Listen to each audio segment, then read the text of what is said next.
안녕하세요. 책으로 승부입니다. 세계 역사 이야기 증세편으로 함께 나눠보겠습니다. 이번 시간에는요, 영국의 기사도, 일본의 무사도에 관한 이야기예요. 우리가 영국 국왕이 기사들에게 땅과 성을 나누어 주었잖아요. 그 이유는 무엇이었냐면 그들이 너무나 싸움을 잘했기 때문이었어요. 네. 다른 건 몰라도 싸움 하나는 정말 잘했는데 이들이 전쟁이 있을 때는 물 만난 물고기 같았겠죠. 그런데 전쟁이 없을 때는요. 너무 지루했어요. 그러다 보니까 어슬렁 다니면서 농부들을 겁을 주기도 하고 논밭을 어지럽히기도 하고 가축을 죽이기도 하고요. 수도원을 노략질까지 했대요. 그러다 보니까 기독교 교회의 지도자들은 이렇게 생각을 했어요. 기사들을 그냥 두면 안 되겠다.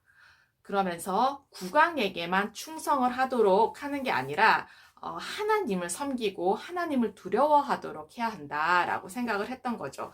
그러다 보니까 그 기사들에게 가르치기 시작을 했어요. 어떤 걸 가르쳤냐면 교회를 보호할 신성한 의무가 있다는 사실.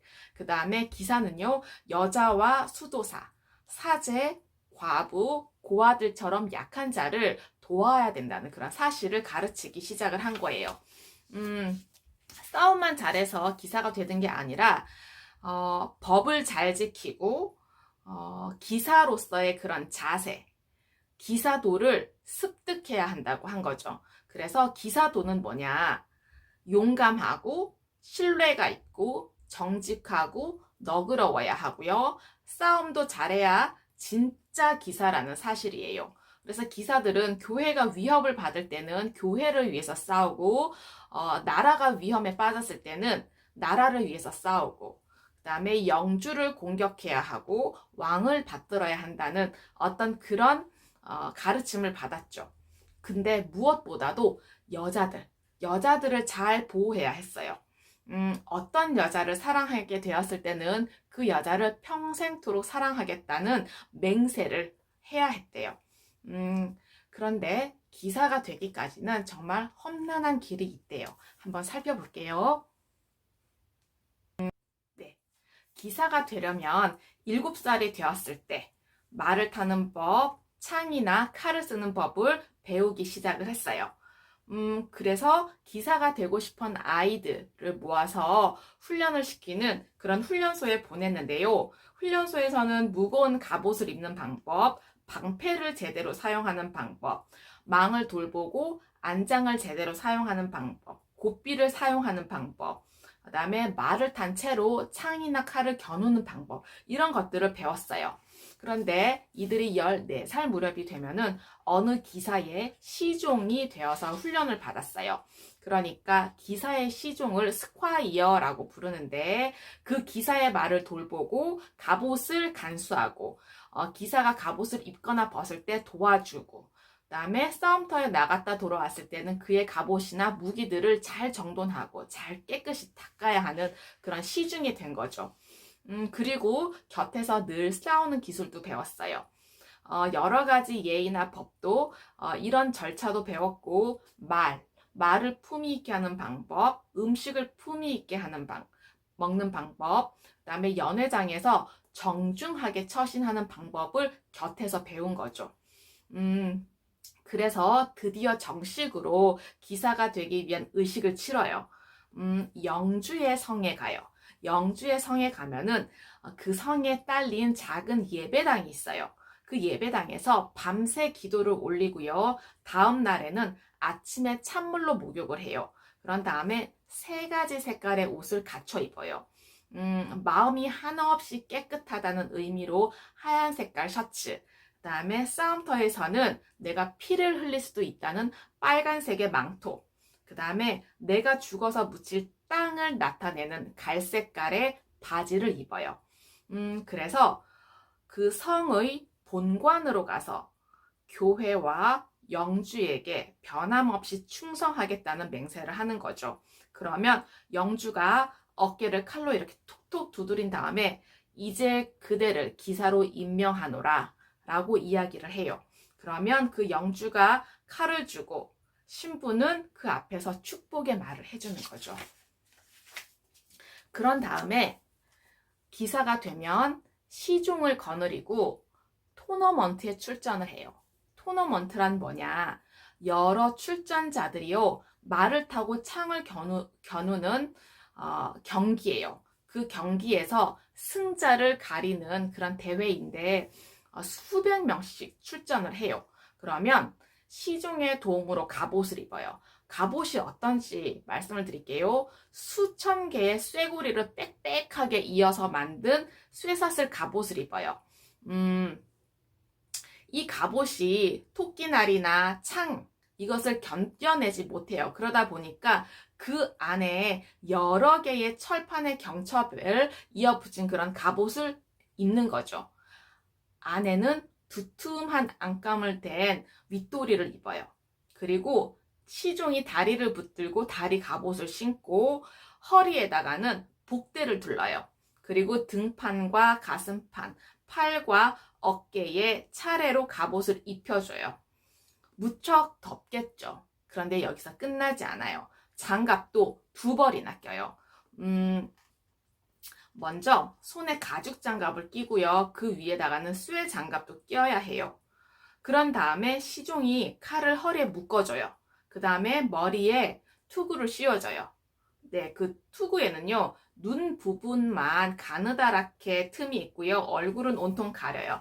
그래서 친구들이 알아볼 수 없겠죠. 하지만 알아볼 수 있는 방법이 있어요. 어떻게 알아보느냐? 바로 방패에 새겨진 특별한 그림인 문장을 보고 그 기사가 내 친구인지 아닌지를 알아볼 수가 있어요.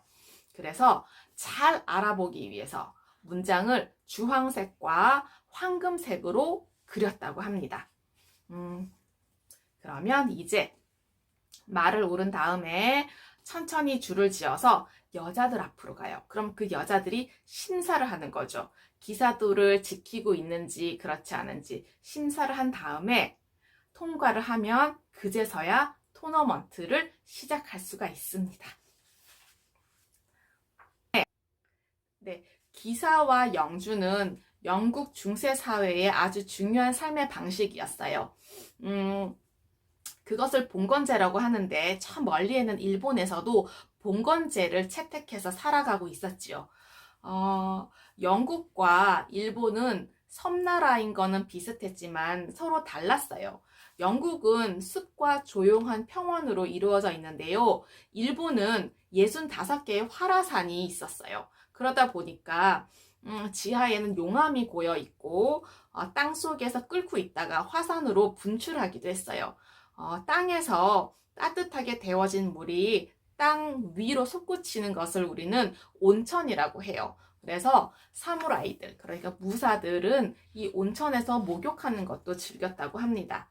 그때 당시에 정복왕 윌리엄이 영국을 다스리던 그 시기에 일본의 야마토 가문에서 왕이 일본을 다스리고 있었어요.